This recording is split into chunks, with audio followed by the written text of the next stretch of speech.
What's up, guys? I'm Wesley. And I am Bailey. And we're back at you on Wesley Weighs In. If you can, please, before this podcast gets started, y'all go give us a like, repost it, tell your friends. It helps us out, it helps the podcast grow, and it does us a huge favor in spreading the word of the podcast. Yeah, so whatever platform you're watching or listening on, if you could like, subscribe, follow, give us a comment or share something that you enjoyed, that would be really awesome. We'd really appreciate the support. Hook it up. Come on, spread the word. Let's go. All right, so let's jump into it. We just got back from cons. Awesome experience, Jiu Jitsu Con. So fun. If you are not familiar with Jiu Jitsu Con, maybe you're just getting into Jiu Jitsu. Maybe you've been doing Jiu Jitsu and you've never really heard of what it is. Maybe you live under a rock, clearly. But if you haven't heard of it, it's a huge convention, all centered around Jiu Jitsu. That is what con stands for. Exactly, yeah. In case also you didn't go to school and still living under a rock. Yep. It means it stands for convention. So, but anyways, yeah, really, really cool experience. I mean, there's all these vendors. There's brands of jiu-jitsu gis and no-gi brands that you've never even heard of that have all these really cool gis and no-gi sets. There's like a thrift? Yeah, they had like a little outlet booth. Yeah, an outlet. That's what it was. And yeah. So all these different gis and clothes are like super cheap. Yeah. So for anybody who doesn't know, like background, I think Jiu Jitsu Con used to be something else. I was reading about it while we were there because they had all these cool like giant LED walls and some of it was just like graphics and stuff for photos and whatever. But then some of it talked about like the history of Jiu Jitsu Con a little bit. And I think it used to be called something else, but I think 2021 was their first year of Jiu Jitsu Con as it exists today. And ever since that, it's just been constantly growing year after year after year. And so this year was officially the largest one in history. There was over 12,500 competitors across 6 different tournaments, and as well as the like convention part itself, which is just tons and tons of vendors and shopping. And it was so cool because it was all just like in one giant convention center, one giant room, which was different from how Pans was, which I think we'll talk about that in a second, that I think I expected it to be a little more like Pans. I even wondered if like the tournament stuff was going to be somewhat separate from like the convention and the vendors and the shopping and stuff, but it wasn't. It was just all in one giant room full of like over 55 mats that people were competing on, and then like right next to it, it's like all these booths and shops set up. Seminar mats, just like giant mats where they do seminars. All that was right. Again, I thought maybe that would all be separate. No, it's literally like right in the center of all of it. Seminars going on. They had different like Q&A sessions planned, different speakers planned. All happening just right there in one giant room. So it was really, really cool. Lots of like free giveaways and stuff like that the vendors were doing. Yeah. So it was really cool. It was fun. It was really cool. What did you think about it, how it compared to Pans? It was definitely different.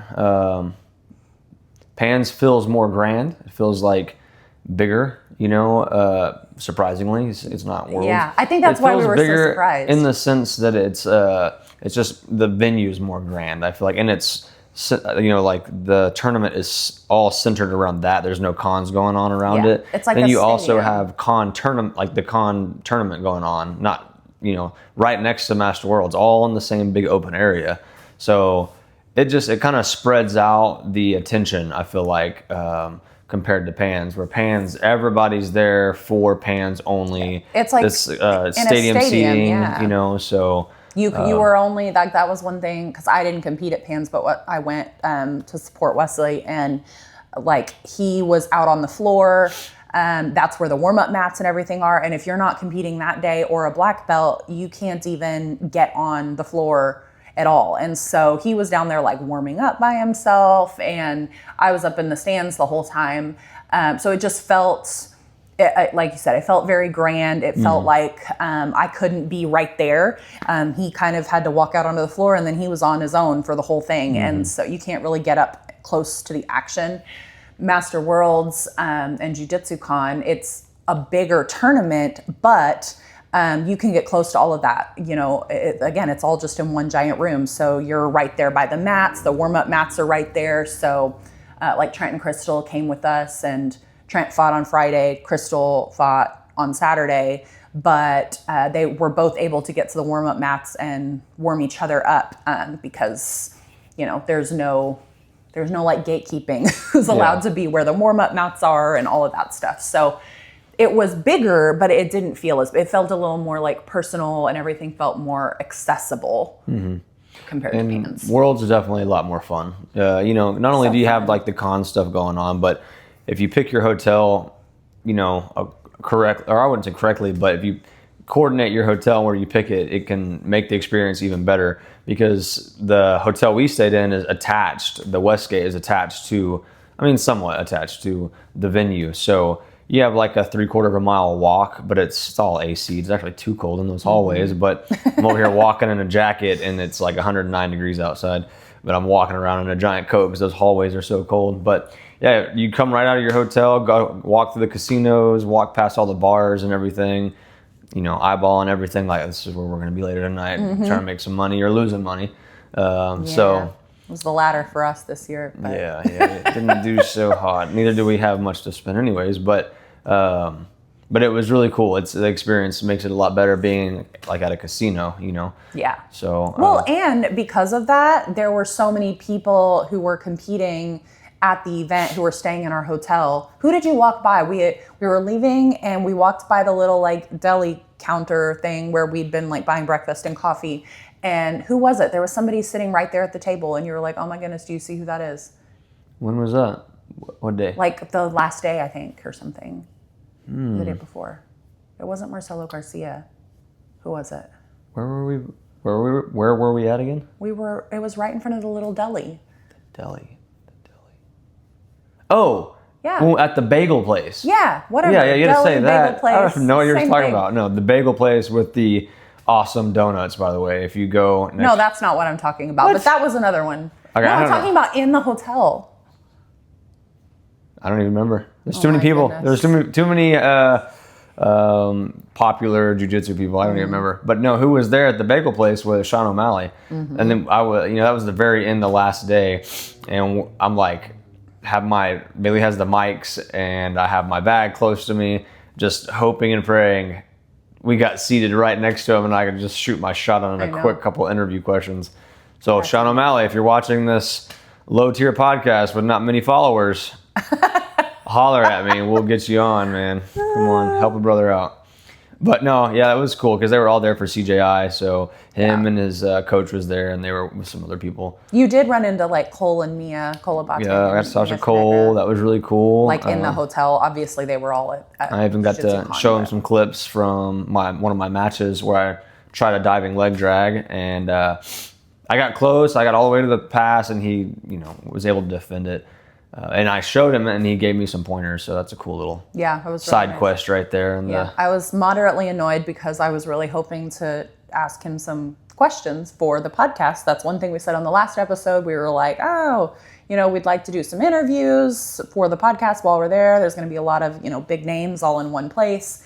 And that would have been a great one. But Wesley wanted to just ask him some personal questions, so we missed out on that. It just hit my brain. Who? Okay, the deli. Okay, first of all, I didn't know what you're talking about. You're talking about the coffee place. Coffee. Yes. Yeah. There was like a little Starbucks, but wasn't, right? But it place wasn't. that took. You should have just said the place that took way too long on everybody's order. And I cost an arm and a leg. I don't know get exactly into what you're all talking of that about. crap again because there was much frustration. But anyways, it was Marcelo Garcia. Okay. Yeah, it was. So I remember I was walking back to the room, and Marcelo Garcia was right there, and again, I didn't want to bother him because people were already taking pictures with him and stuff. Yeah, we only bothered people at the actual convention, not once they got back to their hotel. Yep. So that was a small rule of thumb of ours. But yeah, it was really fun. And speaking of bothering people, I think we were both pleasantly surprised by how nice everyone is. I mean, jiu-jitsu is just really the best.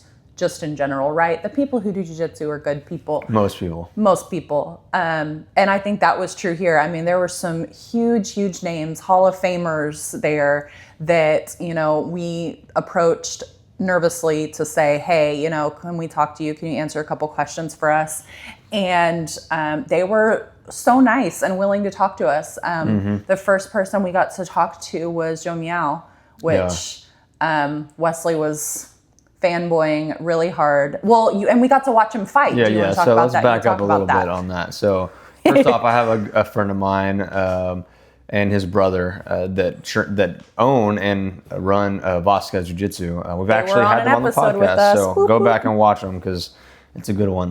But we were over on his side of the mat there to watch George fight, and Joao was in his division. So like they're on the opposite ends of the division, hoping and praying they can meet each other in the finals.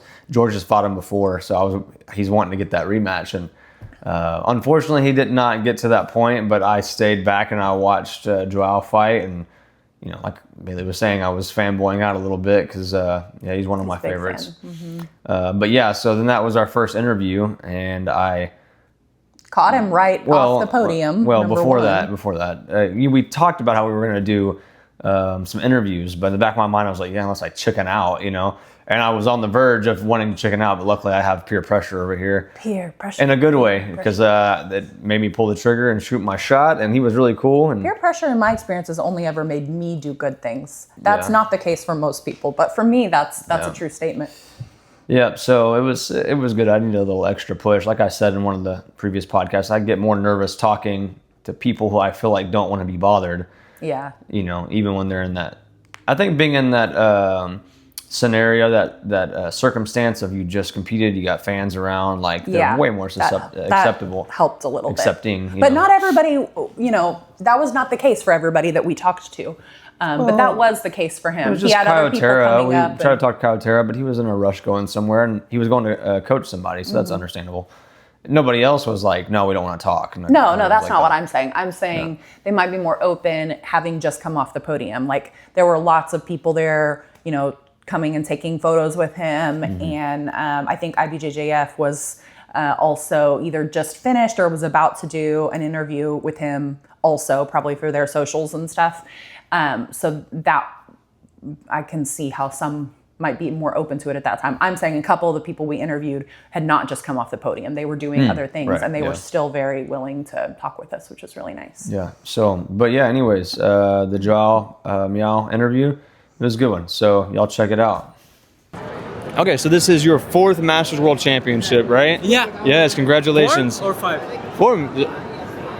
21, 22, 23, 24, 25. 25, all right, you're right. Okay, this is your 5th one. 5th, yeah. Awesome. So, at the highest level, after a decade of competing, what keeps you motivated to continue to compete at this level? Jiu-Jitsu never ends. I learn something different in the training session. Then I want to put in the tournaments. Then this is my main motivation. Right, okay. And what kind of preparation, how has it changed over the years from whenever you were a lot younger, those first Berimbolo days, right? Back when you were 16? Of course, yeah, but now, before I train a lot, but now I just do like 1 session per day, because I'm old, right? I can't keep going anymore.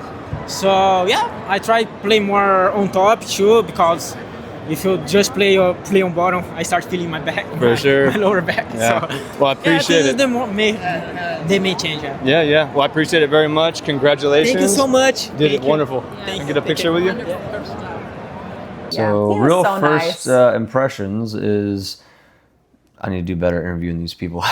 But I get better as I go on. You know, I have like a method where I sit back, I run through these questions in my head, and she's probably heard those questions a million times. Well, that's the hard thing about it is like I want to make sure I want to have questions that don't suck and that they haven't heard a million times. That's hard because they've been interviewed and they've talked about it plenty of times. But let me defend you a little bit because number one, we had no idea who we might run into, right? It's not like we were prepared to talk to any of these people. It was literally like, oh, we see a person. Okay, it's now or never. And so you had like a minute to figure out like, okay, what are we going to ask?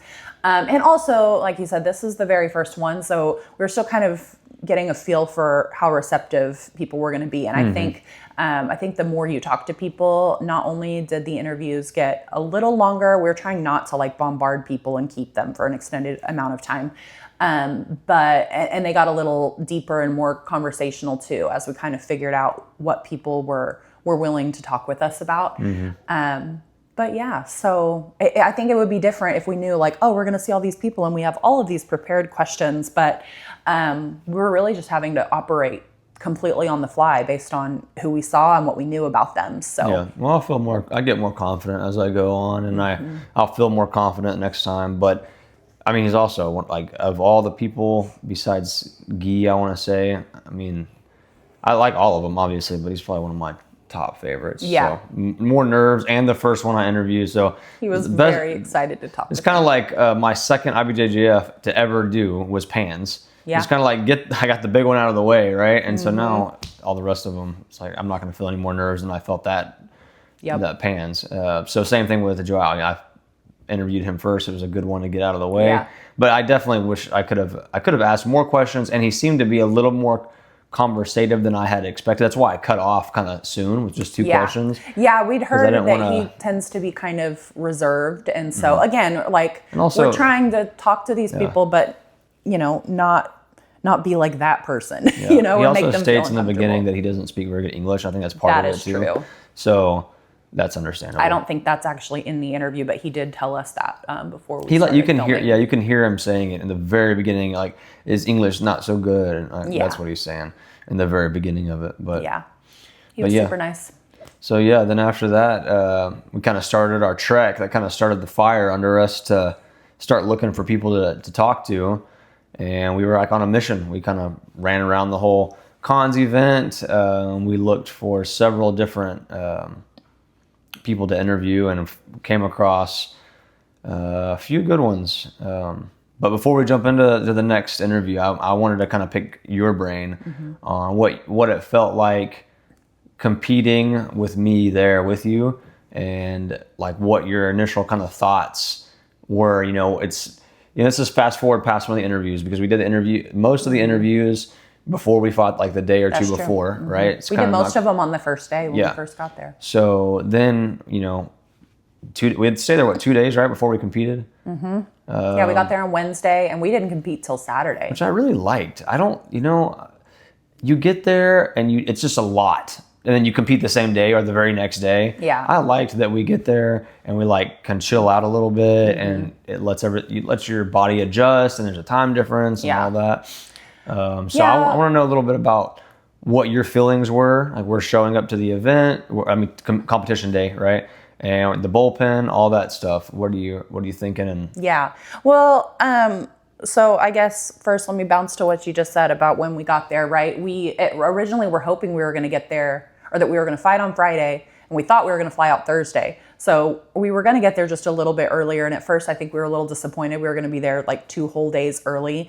But I agree, it was nice. I think we were bummed that we had to worry about making weight and all of these things, and so I didn't want to be there and be like, we can't go eat all the food. We can't go do anything really, because we need to be in the right frame of mind to fight in a few days. But it was really cool to just go and experience the whole event. All the black belts fought on the first day. So not only is that why there were so many big names in the room, because they were actually competing that day. They were there throughout the week coaching, but a lot of them were competing that first day. But it was cool to just be at the event, a part of the event, without having to be worried about like, oh, I have to come fight later that day. And yeah, as far as being there with you, it was nice compared to Pants. It didn't feel nearly as like daunting or stressful as Pans felt, even for me watching you. So that was nice. Being in the bullpen, like, it didn't feel really any different than any other IBJJF open, which do you feel was like really nice. Any of that, like not feeling stressed, was because you experienced Pans? Like, not just because, but do you think any of it had to do with like less nerves, less anxiety? I don't know why the heck I had less nerves this time. I really don't. I don't think it's because of it was different than Pans. I think that was a nice surprise, but I don't think I'd like worked myself up for it to be so much like Pans that I think I would have taken comfort in knowing that, at least unlike you at Pans and you were like down on the floor all by yourself, I wasn't going to have to be that way because I knew that you were going to be there also. I knew our fight times were around the same time. So yeah, that was the only sucky part. Yeah. But I at least knew like we're going to be down there together. So I think it was just like a nice surprise when it's like, dang, this is nice. Everybody's just right here. There's no like gatekeeping who's allowed to go to certain areas or anything like that. So I don't think that played into it at all. I didn't have nearly as many nerves this time. I think I tried really hard not to. I tried to like be really good about just like breathing and chill out.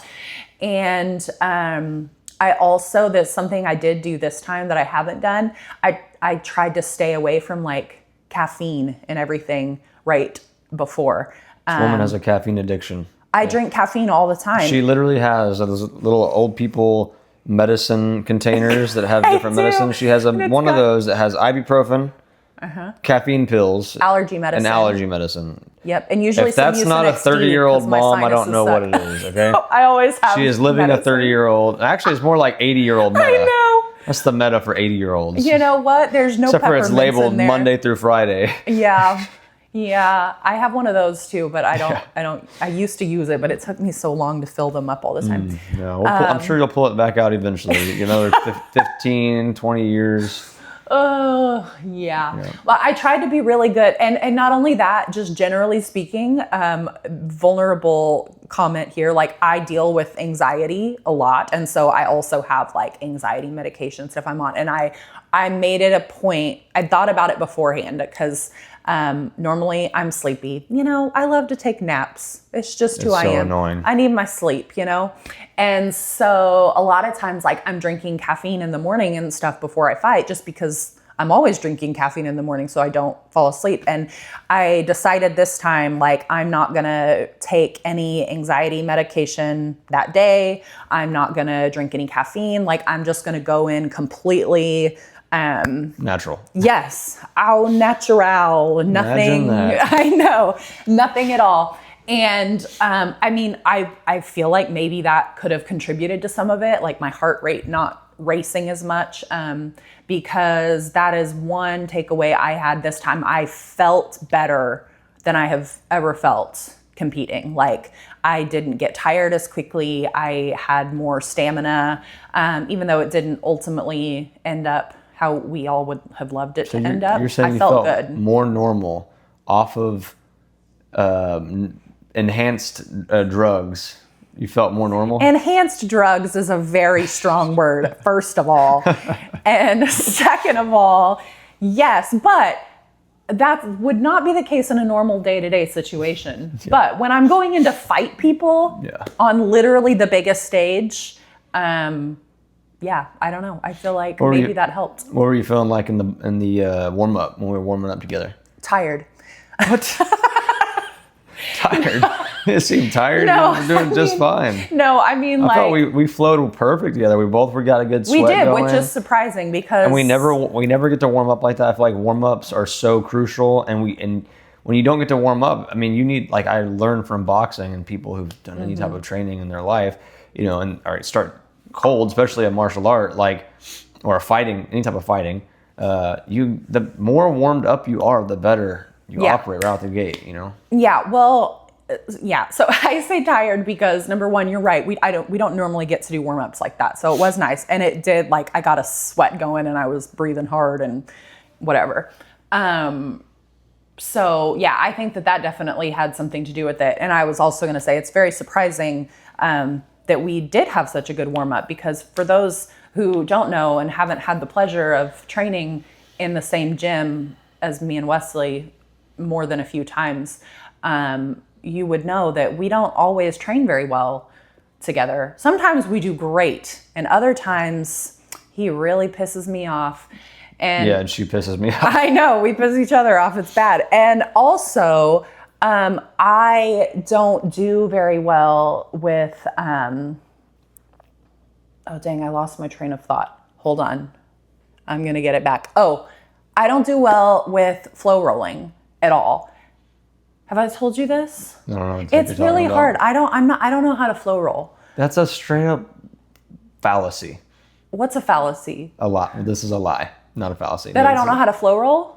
Yeah, because you flow roll perfectly on the. I know. That's why I'm saying this is surprising. Flow roll. Yeah. No, this is surprising. Let me tell you, because this is what happens. I'm lives sure in there's La La other Land, people. y'all. There's other people out here who experience this, and if you're one of them, please validate my feelings. Please. Nobody. It's crickets. No, that's because there's nobody listening right now. But when somebody's listening, somebody's going to agree with me. This is what happens. They left the chat. This is what happens. We start flow rolling, right? So it's like, boo, we're just rolling. And then next thing you know, she won't shut up because she's talking the entire time. That happens if you're too, from our gym, you're laughing right now because you know it's true. That's not what I'm talking about, though. So you start flow rolling, right? And then they're like, phew, and they work like a sweep, right? And my competition brain says, you don't accept a sweep. You don't just accept that. And so then I'm like, oh, well, we're flowing, so I need to like push back. And before you know it, it's like, wait a minute, I'm losing. They're putting me in a bad position. And so then I start putting more and more effort in. And then before you know it, we're not flow rolling anymore. Like, I feel like to flow roll, you have to accept sweeps and being put in bad positions because you're flow rolling. I mean, what you're saying right now is a very common occurrence. People who, I see it a lot in boxing whenever I would do like, we'd call it technical sparring. And yes, it was always with the wrong person, which is most of the people for technical sparring. It turns into a full-on sparring session because of the egos involved, and nobody knows how to control. Like, they feel like the other person hit them harder than what not a flow roll, but like a technical sparring would be. So now I got to hit you a little harder. So it takes two people that are experienced, that know how to pull punches a little bit and understand the benefit. Same thing with. I'm the one who starts that. It's like, oh, you went to sweep me. No, you're not going to sweep me. And so then I fight back. So then they have to push a little harder. It comes so then with I push harder. It comes with experience. Like me and Tracy have flow rolled. Now I have had guys, and I met them at open mat, and they're like, "Oh, I'm not trying to do anything crazy," and they freaking murder and go they're wild. They're just trying to catch you off guard right out the gate. Like when I tell you your hair's messed up, and then I like go in for a takedown. My hair's never messed up. It's sometimes messed up. Sometimes it's not, though, and I tell him that because he goes to fix it. Good in there. And here we are back on how much she talks when we are training. The most irritating thing in the world. Anyway. And don't get me wrong, guys. I'm not like saying you literally cannot conversate on the mat. But like in the middle of a hard roll, there's just a conversation breaks out. I'm like, can you just roll right now? Sometimes something needs to be said. Or sometimes Paramore comes on the playlist. No, I'm down with that. Okay, and you've got to sing Misery Business when it comes on the playlist. I don't know about the singing part, but well, I do. Yeah. Anyways, that was a rewind noise. Okay. Yeah, I think that the warm-up helped a lot, and I was surprised because now I don't know if you remember or noticed that many times I was like, what am I supposed to, like, how much effort or resistance am I supposed to be putting on you right now? Because again, I'm trying to figure out. No, you did great. I mean, no, you did ask a lot, but that comes with experience. You know what I mean? What to do. So you did great, though. But it was good. I do think that helped. I think we were nice and warmed up, and I was trying really hard to just chill and focus. Not let my nerves get the best of me. I had no caffeine amping me up. So I felt really good this tournament, surprisingly. Yeah, I think it's something that people don't. I mean, I think we should talk about it just a little bit. That very few people get to experience, and I think we might take it for granted. I'm kind of thinking about it right now in the moment. Getting to have your spouse there with you. You give them a hug, kiss. Good luck. Bailey always wants to slap my butt. She's always trying to grab my butt.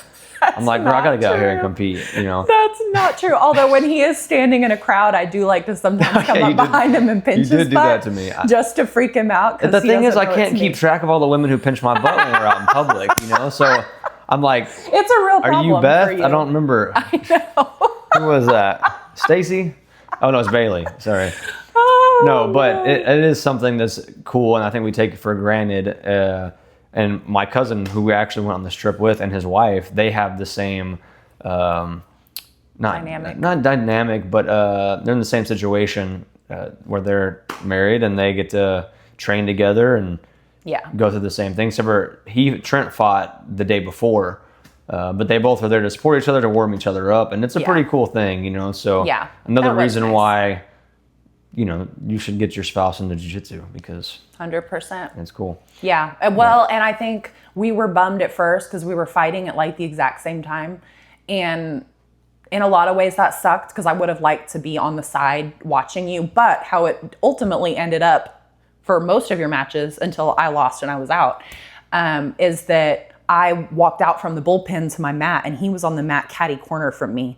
And so like I'm waiting at my mat and he's right there. So I was watching you. And then when he finished, he was able to come and like give me a hug and say good luck before I stepped on the mat. And so we actually crossed paths right before and after each of us stepped on and off our mats, which and I'm like doing kind of nice. in the bullpen. I'm like, I want to know who I'm fighting. I want to know what I'm looking up everything. So, I mean, even before I stepped in the bullpen, I'm over here telling me, like, look, see that guy over there? That's the guy I'm going to be fighting right there. See him? Look at him. He's pretty small. He's not even that big. Or this guy's he's kind of tall. Blah, blah, blah. I kind of knew, I didn't know everybody because some of them were hard to find because some of them were like from Japan. But when I'm in the bullpen, she's over there getting ready to fight, or you're in your bullpen, and the guys that there's two guys to fight me because I got to buy, and I'm on my phone on the flow because I can't see them. So I'm watching their fight live. Okay, all I didn't really care much about what they did throughout the entire fight or how they won or any of that. That's irrelevant to me. The main thing I wanted to know is how do they start the fight, because how they start the fight dictates how I start the fight. I know people might have disagreement with that. I guarantee you some people will be like, oh, you should just will your game, whatever. But I did exactly what I wanted to do based off what I saw them do. I want to know, do they pull fast? Do they pull slow? Are they looking for takedowns? Just knowing that stuff gives me an upper hand. So like whenever I fought at Pans, I knew the guy was going to jump guard because Bailey watched him fight, and I didn't get to see him actually in this particular instance, and I wasn't ready for it. And that I knew it was coming, but I wasn't as ready for it. He tried to jump guard in our finals match again, but I was able to defend it, and he didn't get close. And I got to my close guard. But yeah, so while you're out there fighting, I'm like doing this back and forth game on who's. Yeah. So then I go out there and fight, and then when I come back, I'm like, now I'm watching you fight on my phone because I can't see you. Yep. And that's kind of like how that went down. So. Yeah. I'm curious about you too before we move on to the next interview. What do you do to prepare for your opponents? You know, a lot of people won't even watch their people fight. Oh, I'm a hardcore stalker. If you've ever fought me before, I've stalked you hardcore. Yeah. She knows where you live. She knows your husband's name, how many kids you have. No, that's a little aggressive. Yeah, I don't like. She even knows when you filed your taxes. Yeah, I've had a background check done on you. Yeah. No, I'm just kidding. That stuff's pretty easy to find. No, I do look up my opponents. Usually just like their records. I try to look up, where they fought and when they fought. If I can find them on socials, I find them on socials. Does that make you nervous ever? Like, because I feel like in the past, most of your fights, there hasn't been anybody that's like, wow, this person has some credentials, with the exception of maybe two. Most of the people you fought, I don't feel like I've had anything. They're like, and which is going to be the case, I feel like, in most Masters fights, because it's a select group of people that are going. The ones going to all to the big one, the majors, right? So, but did it make you any extra nervous? It's hard to say. I've seen a couple that. Some of them were. I think I talked about it on the last episode a little bit. This like rough patch I went through with competing. But some of that, it's really hard to say if it was what I saw about them and their really good records, or if it was just my own lack of confidence in my game plan or the lack thereof. So it's kind of hard to say. In this case, yeah, I don't know. I mean, I don't feel like it immediately like puts all this pressure on me, but I do like to kind of have an idea of what I'm going into. I will say this time though, most of the people that were in my bracket, I couldn't even find anything about. And so I went into it knowing very little about anyone except the number 1 seed, just because she's competed so many times and done a lot of the majors. And so it was really easy to find stuff about her. And I never ended up, seeing her. But yeah, this time I didn't really find anything. But I don't feel like it psychs me out too much. It just kind of gives me an idea of what to expect. Mm-hmm. Yeah.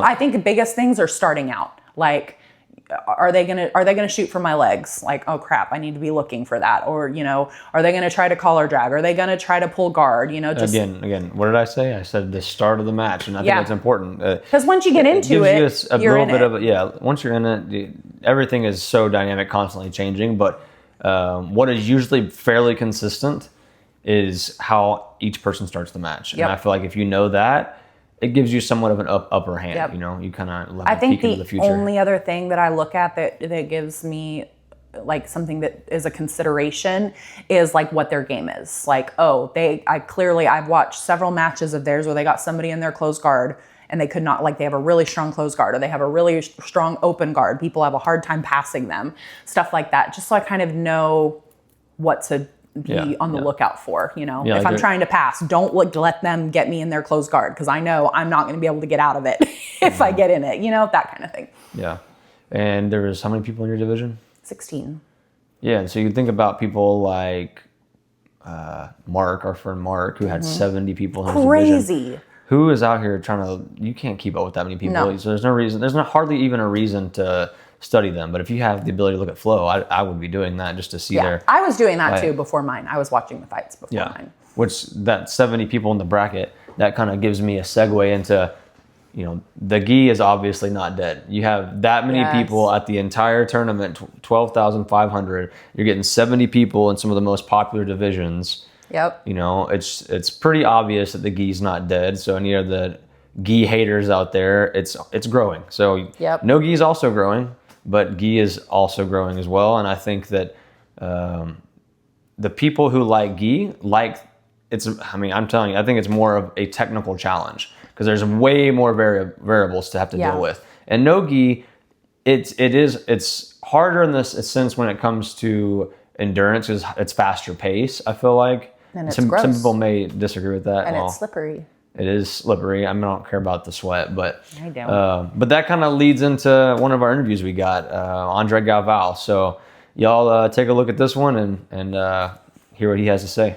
All right, guys, I'm with Andre Galvao, a multiple ADCC and IBJJF champion. I have a couple quick questions for you, man. So I know you have a seminar tomorrow. I'm curious, how do you prepare differently for a seminar at Con versus just a normal seminar you go to? You mean like me as a professor? Yes, sir. Yeah, so, the seminar has 3 of us, right? It's 1 hour only. So we figured that each instructor will have like 20 minutes, about like 15 to 20 minutes to teach. Okay. So we are here discussing right now, like how we're gonna teach the techniques, like how we're gonna link the techniques so people don't forget. Right. Because each one of us can show something like that, completely different subjects, but we want to like keep it on the same subject. Right. So people learn and they can apply that as a specific sparring, like when they come back home. Right, and retain it. Yeah, very good. Yeah. So what about Con? Like Con's a huge experience for people who've never been here before. Yes. I'm curious what you think about Con and how it progresses the culture of jiu-jitsu. How important is that?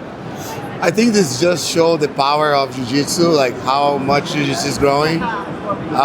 In terms of percentage, like last year we had like 10,000 competitors. This year we have 12,500. Yeah. There's a 25% growth, right, in a year. Yeah. So this is incredible. This is great. So we grew like a quarter Big of time, competitors. yeah, This is a big time. This is a big thing.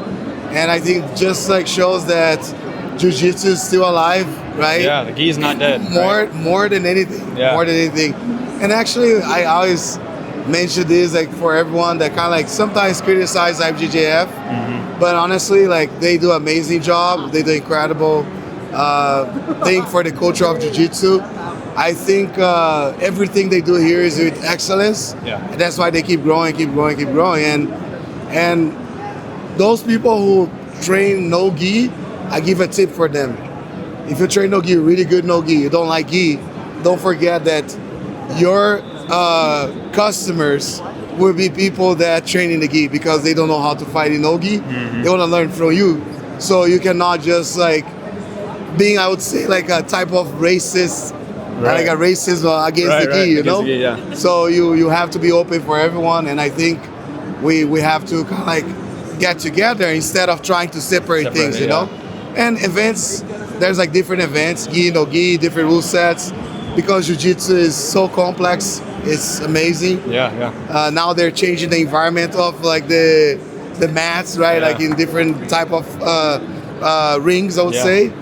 So this is all beneficial for all of us, you know, who practice jiu-jitsu. Yeah, for sure. Awesome. Well, we appreciate everything done for the sport. I have a last question. So I think last year you and your daughter did a seminar together. When's the next Sarah Galvao and Andre Galvao seminar going to be? Wow. So now like I feel like Sarah is on hype, right? Everybody big time. loves to watch her not only competing but also talking and teaching. She teaches really, really well. Right. So she's going to Canada really soon, and then we're gonna be in Italy for a camp. Oh, nice. And we're gonna be together there, me and her mom, and her husband as well. She just got married as well, so very nice. I will be there as a family in Italy. So for a great camp. Yeah. Awesome. Well, thank you very much, Andre. I appreciate it. If you don't mind, we can get a picture real quick. Yeah, of course. Awesome. The nicest guy. Yeah, very cool, very conversational. Yeah. He's so nice. Very personal. He was, that's what I feel like a good interview is like if you can just ask one question, they can just talk. You just let them talk. Makes the job of the interviewer a lot easier. What was it like on your point of view, like from where you're going? What were you thinking while I'm talking? I was glad he was just so willing to talk with you. It was so nice. And I think some of the things he said were, I think, very important and impactful in terms of jiu-jitsu as a whole. I mean, I was hoping that he said that in the interview. I couldn't remember if he actually said it on camera or not, about how much Jiu Jitsu Con has grown. You know, we said this was the largest one in history, but to hear how much it's grown even since last year, I mean, he's right. That's huge and says a lot about the sport of jiu-jitsu. We know how much it's growing, but that is just a huge testament to that. And also to hear him talk about, as somebody who, you know, has won all of these ADCC champions and all these, you know, he's great in no-gi, but to like put the respect on gi as well too. That was really cool. So I will say on several of these interviews, you know, because I'm filming and it's loud in there. I mean, we were intentional, thankfully, in bringing mics and stuff to do these. But some of them, I can hear them, but I couldn't even hear all of the interview from where I was standing. It's not until I'm watching it back that I really got to hear all of what they said to you. So yeah, as far as my perspective, I'm like, ugh, he's doing great. Just, he has so much to say. He's being so nice and, so conversational with us, and yet it wasn't till watching it back that I really got to hear all of what he had to say to you. So one thing I liked that he said, and I agree with, and they do get flack, is IBJJF. You know, they do get a lot of flack, and some of it's justified, but also one comment he made, which I do wholeheartedly agree with, is they do everything with excellence. Like there is no, that I'm aware of, an organization that is one big enough or as big, or one that does things as excellent as they do. That's true. You know, if you think about how big their majors are and how many people show up and like just how grand everything looks. I mean, I wish boxing had been like that when I was fighting in the amateurs in boxing. Yeah. Because and at one point it was huge, you know, back in the 70s, and there's all kinds of stories, you know, 70s and 80s, 90s, you know. Yeah.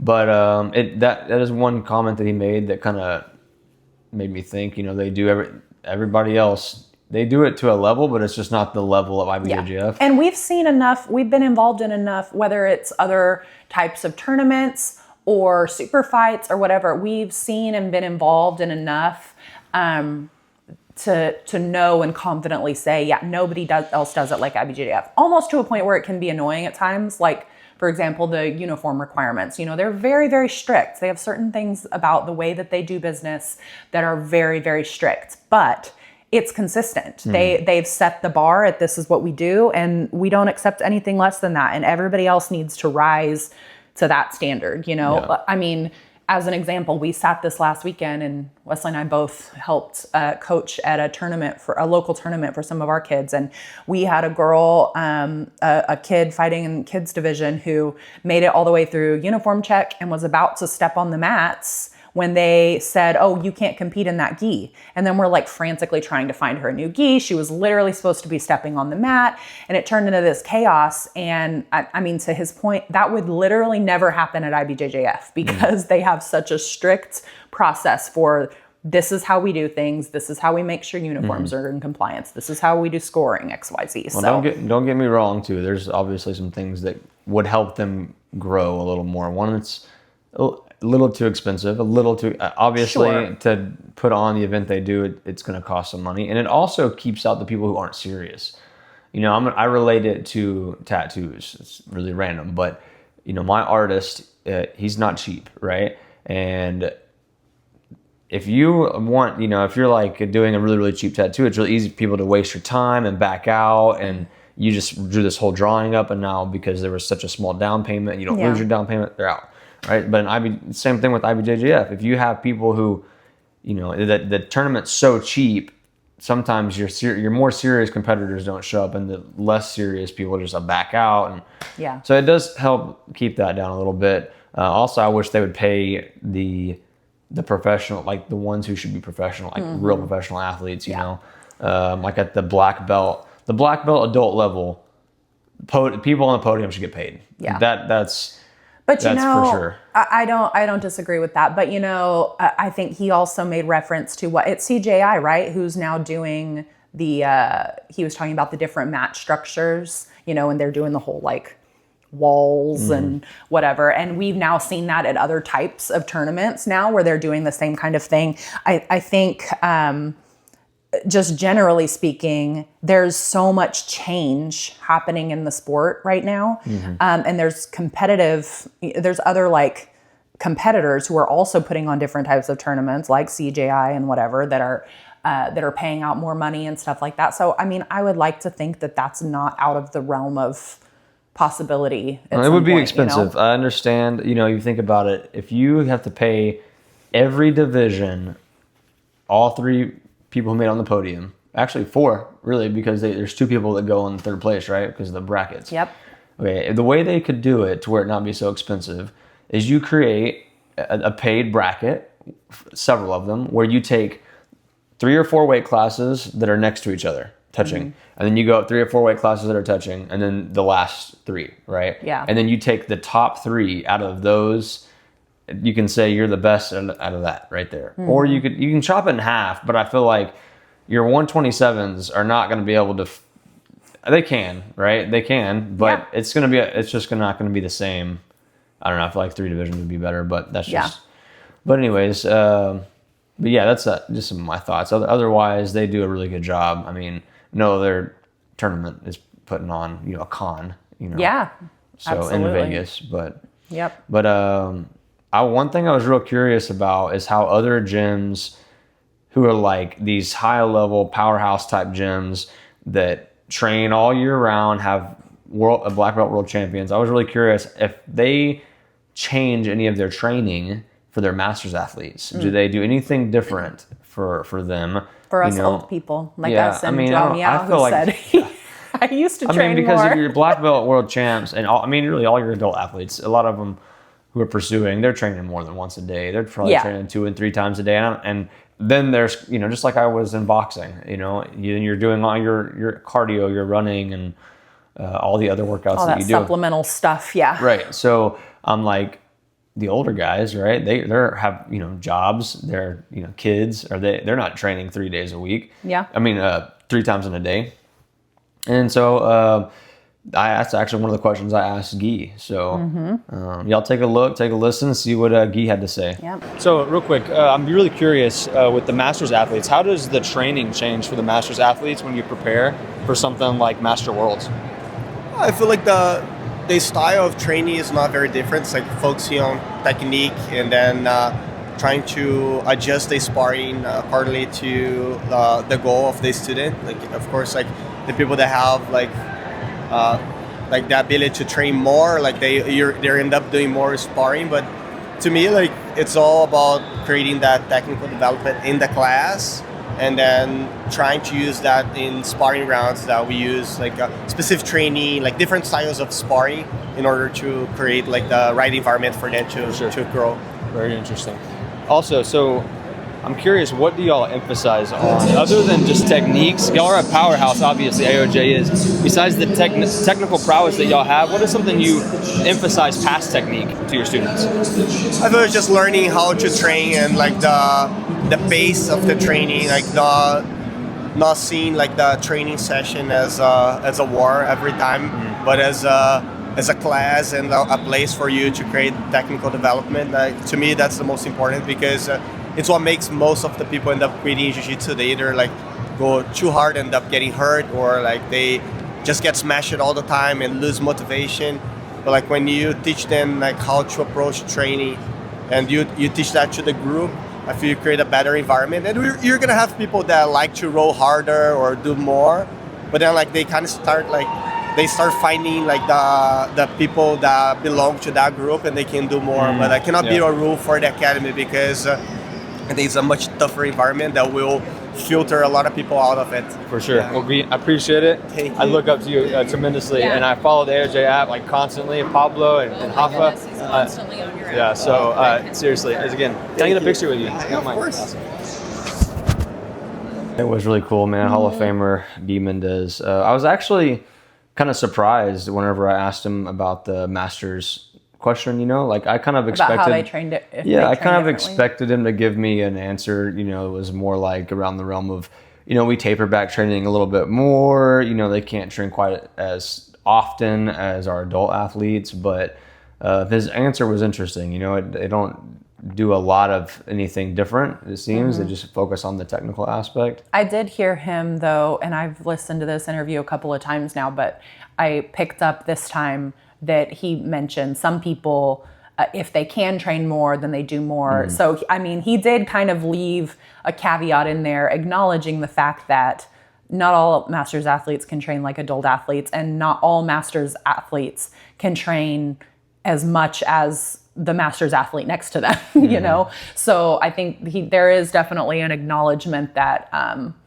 that once you hit Masters, you may or may not be able to do quite as much as you used to, but focusing on the technique and specific techniques that they will need for. Yeah. And then the second question, I mean, I couldn't have sounded more like a loser than I did.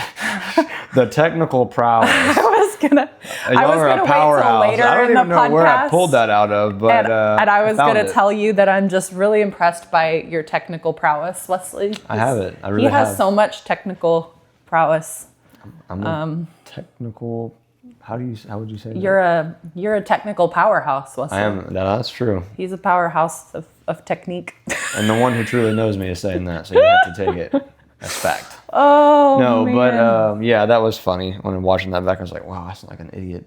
No, I didn't think so. You're overthinking it. Yeah, maybe. But it was cool hearing him say that too. I liked how he talked about the students will find their group, which I find is, at least at my gym, I find it common, and similar, So yeah. I'm sure that's a common occurrence with most gyms. You have people who are like you're more not aggressive, but like their roles are more aggressive. They're more competition focused, and then some that are a little more chill, a little bit more focused on just like drilling the technique and stuff like that.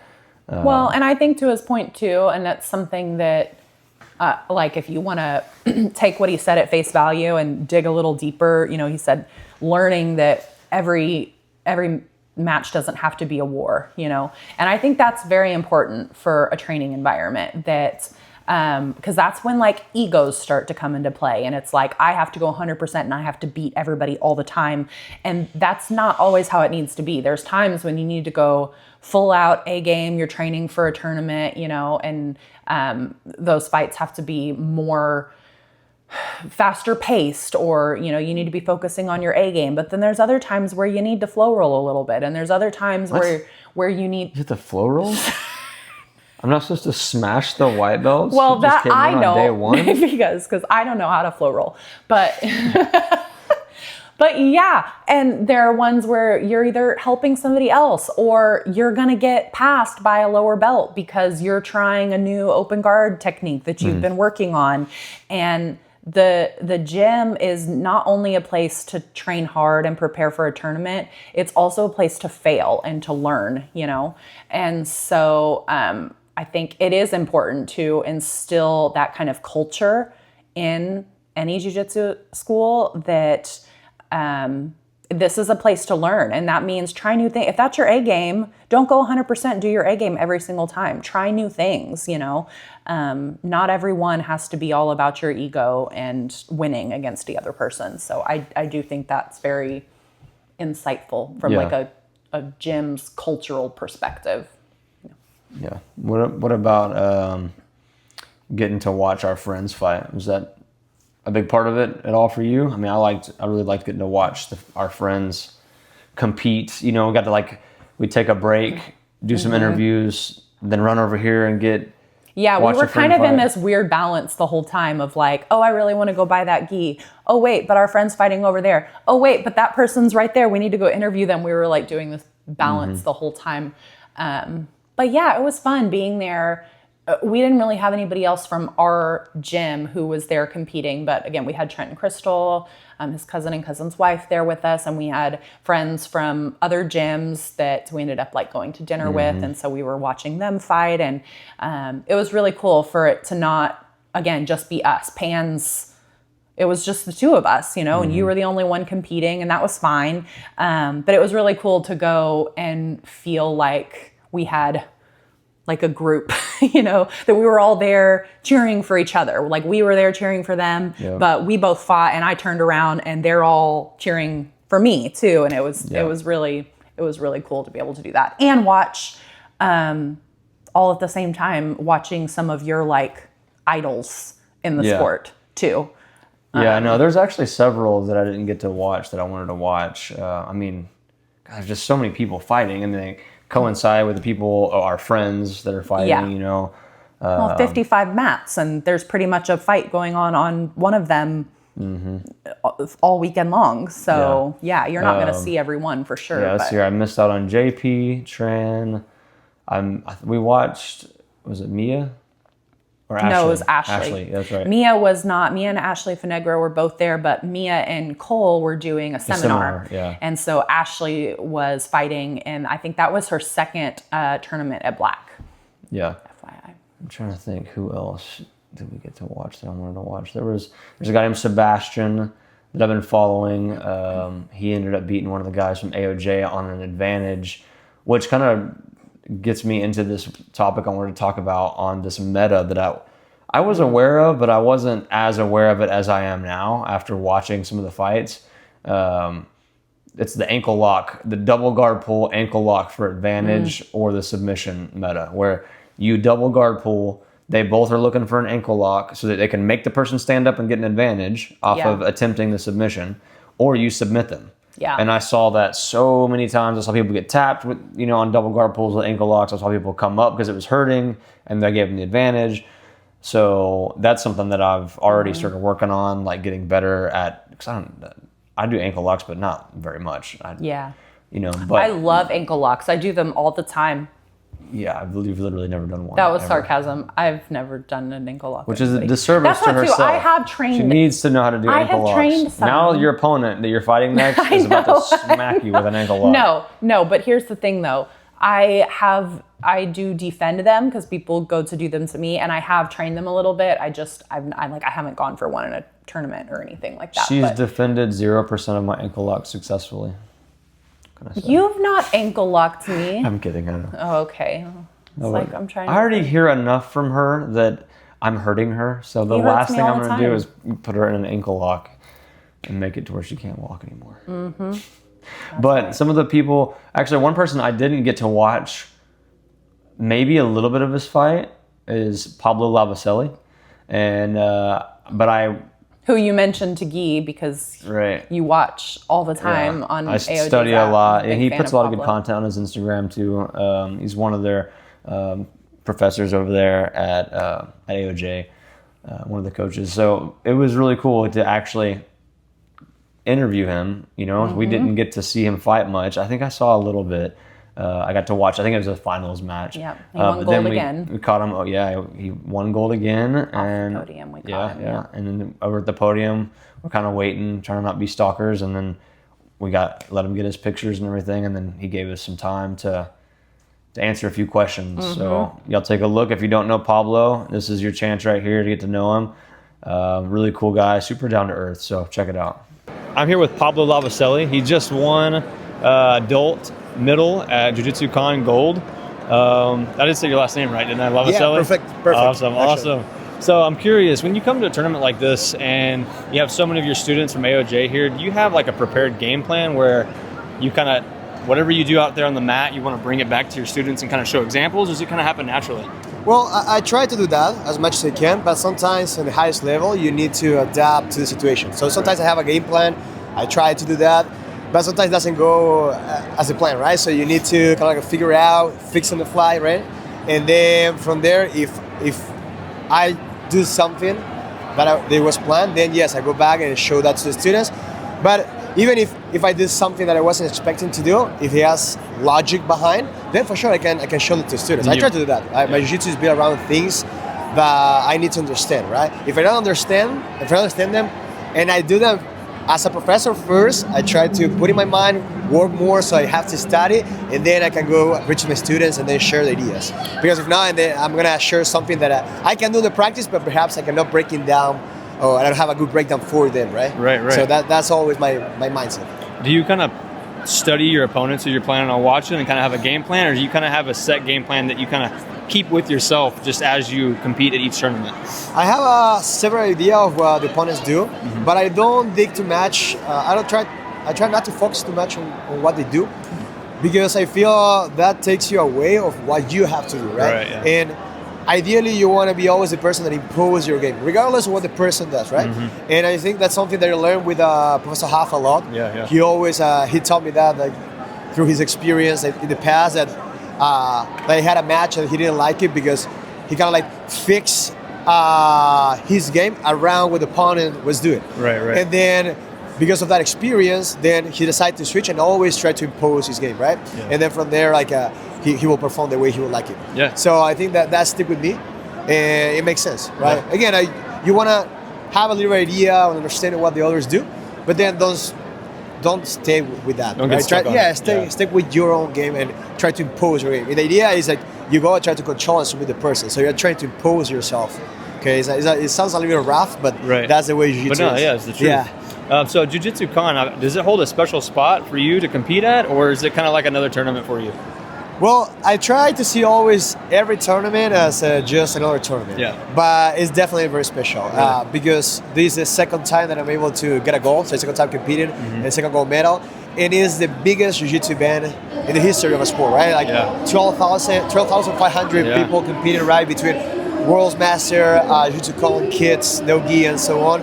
So I think it has a lot of relevance for us, especially for a lot of people that they say that jiu-jitsu with the gi was dead, right? Yes. So I think this is the fact, this is the proof that actually it's quite the opposite. It's alive, it's growing, and I think that benefits all of us that work with jiu-jitsu. That was actually my next question. Is it kind of proves, don't you think, that the gi is not dead? So 100%. But how do you feel getting to represent Argentina at such a high level? Does that hold that close to your heart? Yeah, very happy. I think the Argentinians are very proud when we have someone, not me, but when you have an Argentinian doing something.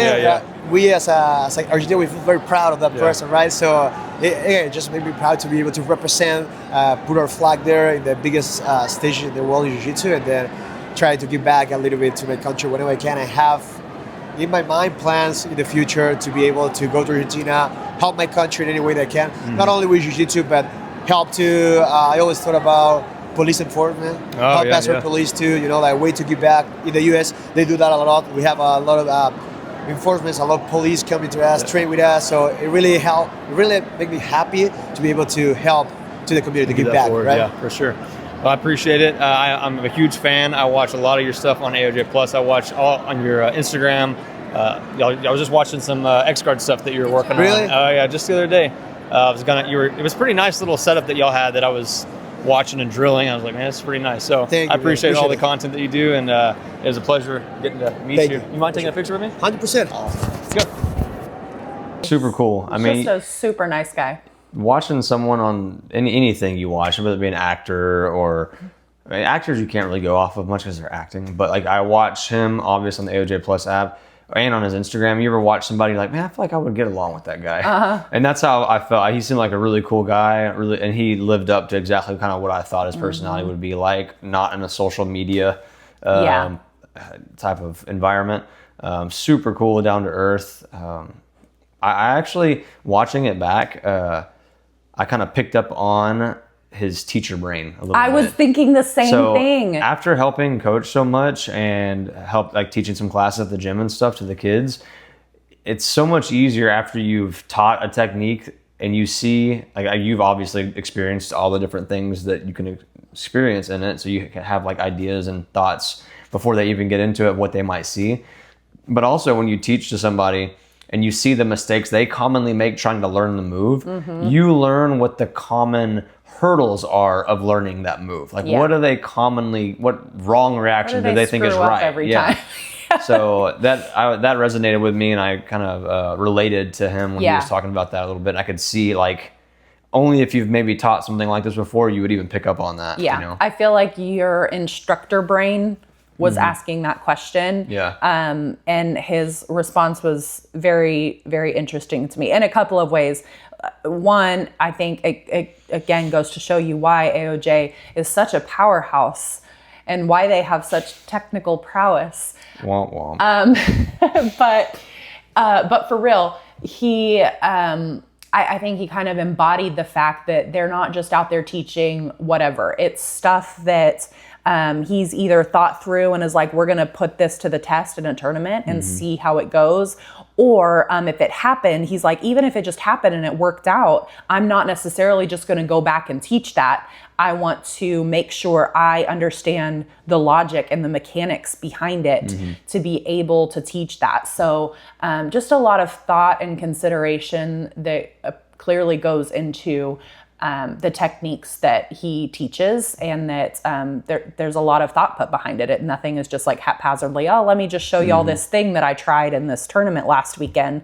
There's a lot of thought and preparation that goes into that, which is really cool. And you know, I think, as we know, and you better than I do, that most of the stuff that AOJ is teaching is stuff that they've tried, they've done in tournaments. If it's new types of techniques and skills, it's things that have proven to be effective in a competition environment. And I think that just, his answer just embodied that and proved that point even more.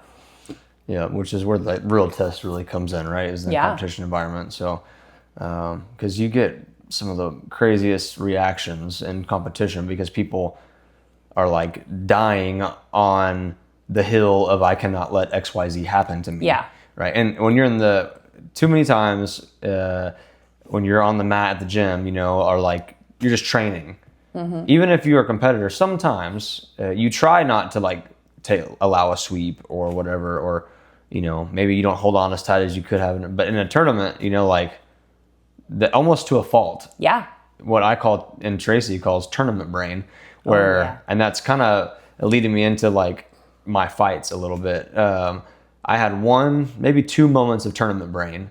Luckily, I was able to come out on top on my first one. But in tournaments where you're like hyper focused on one little detail, maybe controlling a certain position, you forget to just post your arm out and not get swept.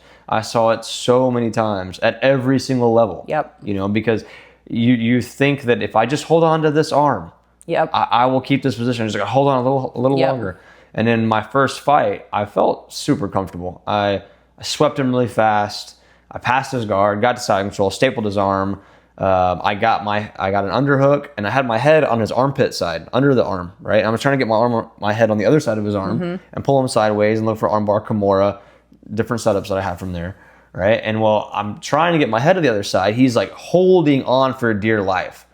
So here's 2 mistakes I had. One, just from lack of experience, I should have just cooked him longer. I didn't have to try so hard to get my head on the other side, So in me trying really hard to get my head to the other side, I pulled my body back a little bit, which gave him space, which was the wrong technique to use. I later talked to my professor, and he showed me what I should have done. I'm like, oh my God, I knew that. I don't know why I didn't. Competition brain. Tournament brain. Right. Yeah. So then what really the competition brain part that I'm really talking about is he gets his knee in, and I'm holding on with both arms on his shoulder.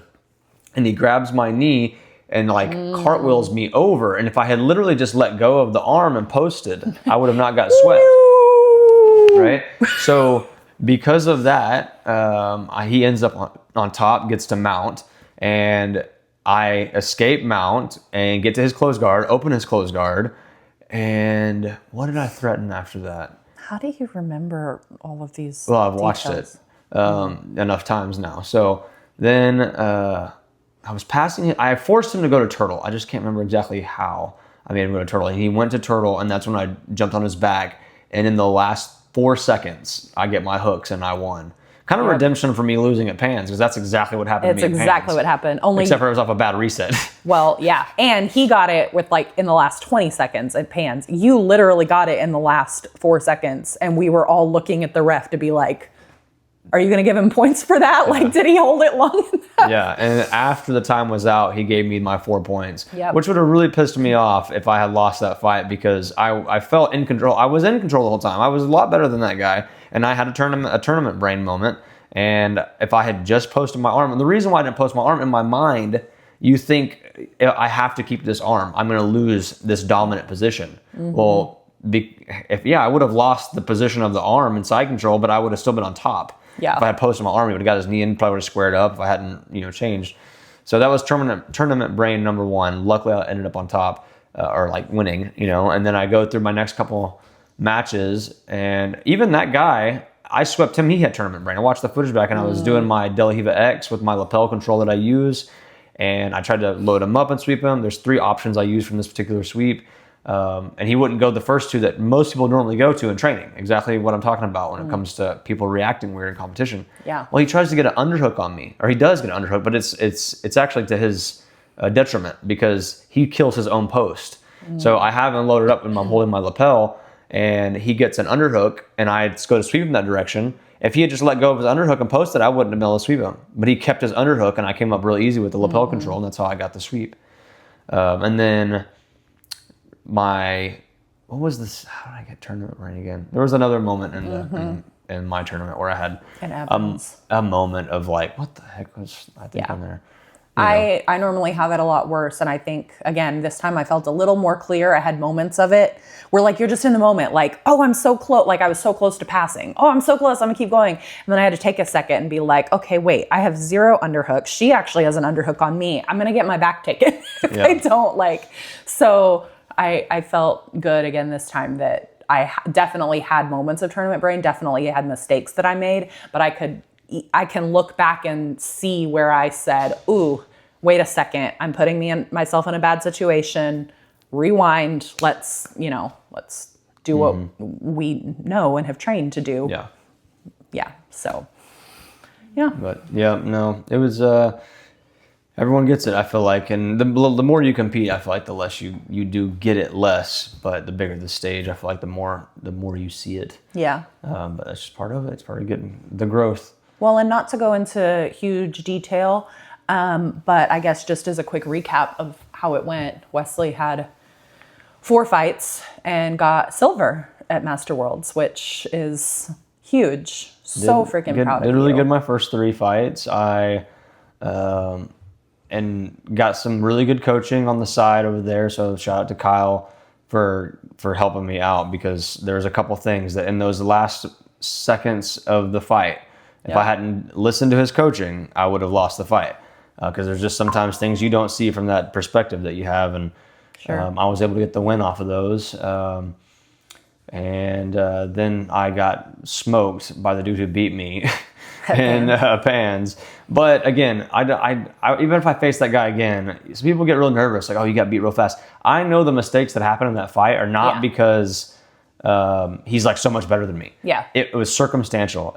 One of the tournament brain, I guess, is the last one I got. He picks me up in the closed guard, and all the way up. He's holding me, And that's another thing that I realized from this fight is that nobody ever picks me up in close guard in gyms that I train at. It's happened to you twice in tournaments and like never at a That's gym. the only time I've ever been picked up in close guard. Yeah. And I know things that to do. You know, there's all kinds of things you can take the back. You can drop and do a takedown. You can grab double sleeves, drop down mermaid sweep. I mean, there's so many different things you can. My first tournament, whenever that happened to me, I was able to drop down. He wasn't holding me as tight, and I was able to work on muscle sweep. Muscle sweep. Yep, I remember that. But I had those many things going through my brain, and because I haven't actually had it happen to me in training ever. I would say enough times. But you had options, but hadn't trained all of those options. And that's, again, go back, watch this one. Watch the Vasquez Brothers podcast, eco drilling. That eco drilling, that specific position, or you call it positional training, it would be an eco drill, take some things away that he can do and things I can do. And I would have been more reactive in that position, you know.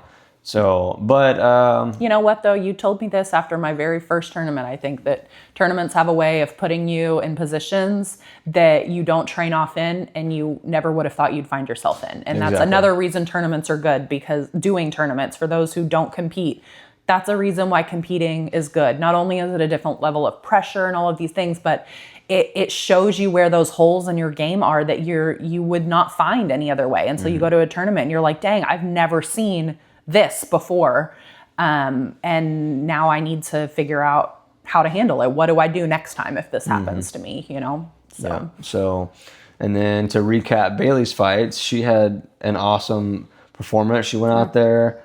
She did great. It was fine. For someone who signed up to a week or two before the cutoff for Master Worlds, true. Wesley a lot of these girls have been training for all year for Master Worlds. She has not been. She's already on the fence about competing. She went up a weight class from the weight class she fought last, decided to go up a weight class, and then goes out there, wins her first fight, didn't feel nervous, felt calm, felt relaxed, didn't feel dead tired afterwards, goes out there. Now, this is where I feel like you can maybe elaborate a little bit, where if you had changed your game plan maybe a little bit, it might have been a little different result. I was thinking about this earlier too. I don't remember, you said something and I thought, about when you research your opponents and watching opponents' fights. And I decided this time, I've been working really hard on my open guard. I've been training it a lot. I think I talked about this on the last episode, that something I've been training but have not felt like super, super confident in. I think my last tournament before Worlds was the first time I'd ever pulled guard in a tournament. And it went well in that one, but it's something I am just like still building up my confidence with and putting into practice in a tournament. So that's what I did for my first match, and it went fine and I won. And then my second, I thought, well, maybe I'll just like change it up, and the girl I was fighting seemed pretty aggressive. She was coming in hot for the first girl that she fought. And so I thought, well, maybe I'll try to like collar drag and do a takedown. And by the time it was over, here's me with collar drugs, right? I am either going to do an awesome textbook collar drag, and it's going to be perfection and it's going to be beautiful, or I'm going to do the worst collar drag you've ever seen in your life and I'm going to pull that person right on top of me. I've done both in tournaments, and you never know what you're going to get. I did the second one, and then this one where I pulled her right on top of me. And I was really proud of myself because I put myself in a really bad spot right out the gate, and I worked my way out of it. She took my back, she got 4 points. I worked my way out of it, and I was so close to passing her guard at the end. And if I had passed, I would have gotten to mount and I would have won. But I didn't. That is not what happened. She held on to my leg for dear life and would not let me pass her for anything. But I ended that fight and I still felt good, number one, because I knew I put myself in a bad position, and so I won't do that again. And two, I worked myself out of that really bad position and got myself to a pretty dominant position by the end of the fight. So I felt really good about that. I felt good afterwards. Normally after fight one, I'm like, I'm about to die. And if I have to fight a second time, I'm like, we're probably not going to make it. I'm just literally trying to survive. I felt like I could have fought again. I felt really, really good. So that was a huge win for me. And by the time it was over, I kind of felt like I just need to be more confident in my game plan, which in this case has been pulling guard. That's what I've been trying to work on. And I just need to keep working on it until I feel confident and stop wavering in my confidence over what I'm over and in my game plan in general, you know? And I think if I had stuck with my original game plan, I think that match might have gone a lot differently. So for me, I lost in the second, which was the quarterfinal. So I didn't medal this time. That would have been the fight I would have had to win in order to medal. But it felt like a big personal win for me. I left feeling like I feel good. I feel motivated. I didn't feel like I came in and just got obliterated by everyone. So even though I lost, I actually left feeling confident, like I belong on this stage. I can absolutely do this. And I'm feeling really motivated and like I have a good game plan to prepare for next year. So Master Worlds 2026. Yeah, she came out with a fire too. So I mean, after the fight, so she's super motivated already. So on the way on the flight home, she's like, "What do you think about Europeans?" I know. I think we're going to do Europeans this year. Do it. I mean, come on. I know. So that will be awesome. And I'm shooting for podium again, gold. I know I'm going to end up facing the guy I lost to again because he got promoted on the podium. And big news, I got promoted this past week. Yay! Our fresh purple belt over here. I got an extra stripe on my blue belt. I got 4 stripes on my blue belt. They totally gaslit me. They tried to trick him and they were like, Wesley's getting a stripe. Woo! Yeah. Took pictures and everything and then surprised him with his purple belt, which he is so deserving of. He should have had it a while ago. So I'm very, very proud. Little side quest on the podcast real quick with the promotion. To be honest, I'm more excited, and I've said this a million times to the people around me. I'm excited, obviously, about the promotion. Getting to compete at purple belt is exciting. But I'm more excited to be able to teach with the purple belt, to the kids, than I am anything else. Because, I knew that for you, too. Yeah, because, there's I feel like there's a stigma with blue belts teaching anything.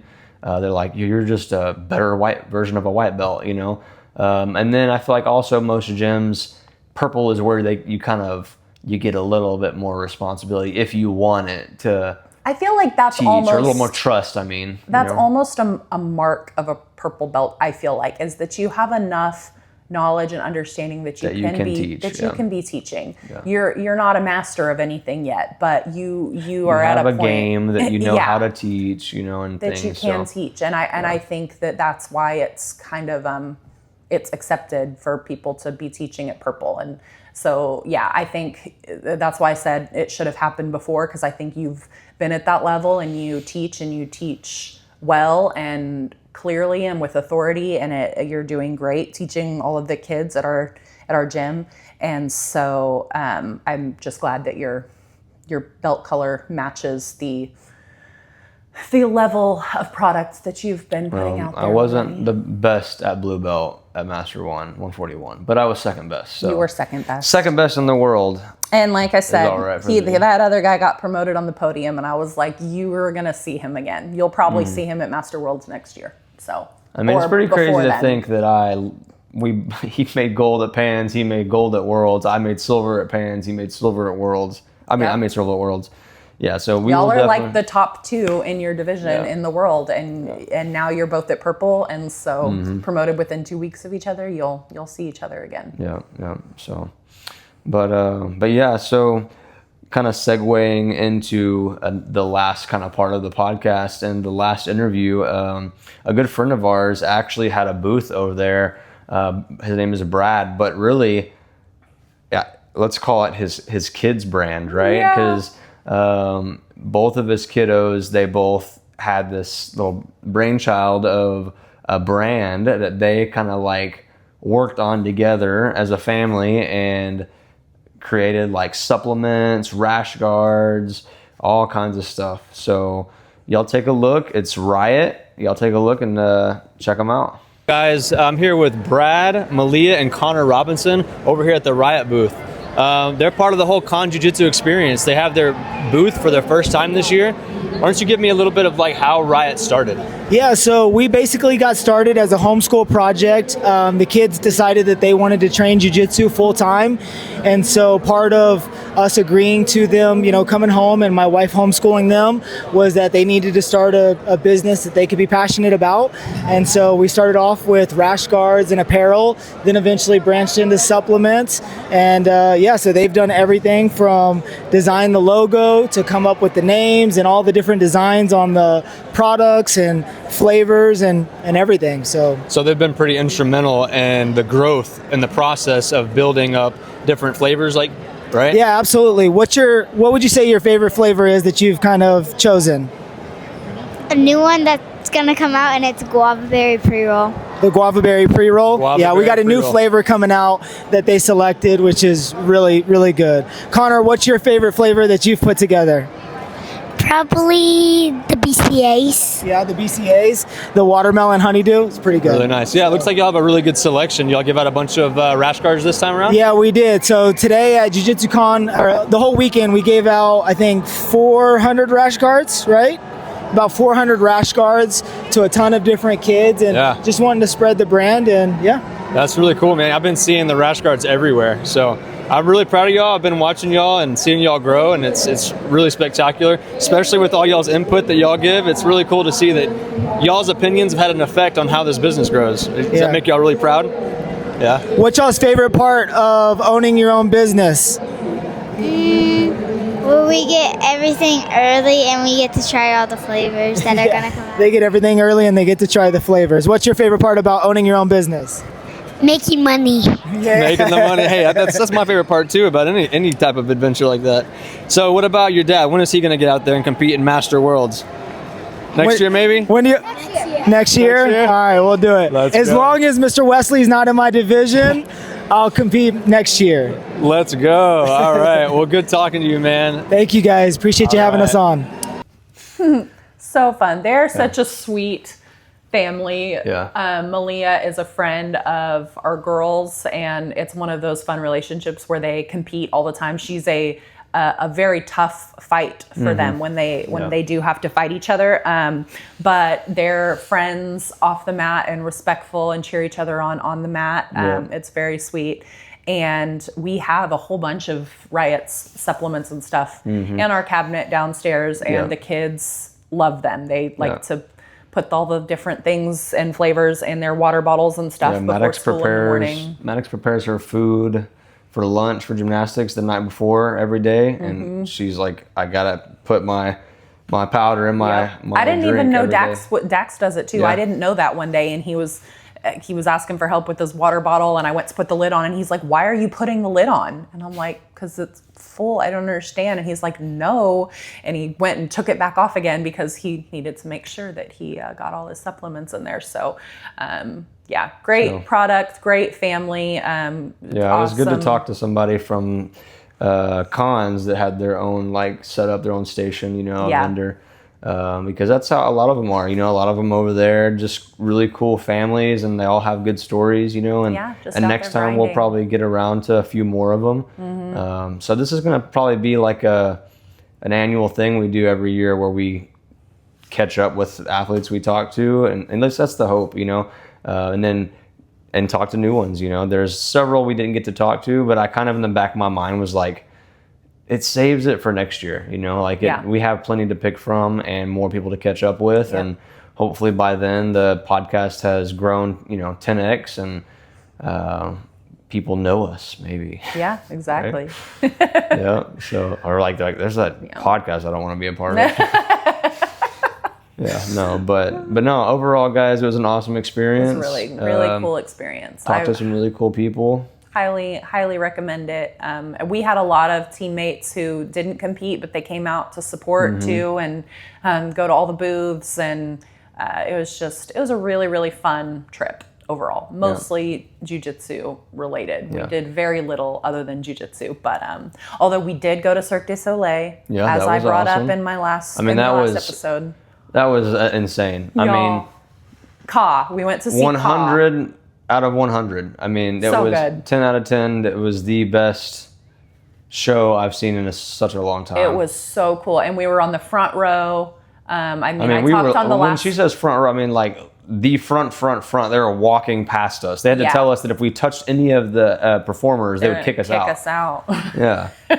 I was like, the women are gonna be trying to touch me. What are you talking about? Shut up. Yeah, all those parts where they were like hanging over the top of the stage and like almost hitting us in the head. Yeah, those were just... That was crazy. I mean, they're like right over you. Yeah. Well, I was going to say those weren't scripted. They were just doing that so they could get closer to Wesley. Yeah, exactly. They were like, just reaching out for him, you know? I can't keep track of the amount of women pinching my butt at Master World. Just kidding. It was so much fun, and I'm happy to report I did in fact stay awake, and I had the biggest, cheesiest grin on my face the entire time. I think Wesley looked over at me a couple of times, and I'm like this. Yeah. And he was like, "Oh my gosh!" Oh man, did I eat like happy. Did I eat like a fat kid after Kylie? I mean, I stay pretty close to my weight, you know, as I've said before, but it is the last few pounds, and your body fat percentage is already low. It's not easy to get off of. So the last 2.5, 3 weeks were not.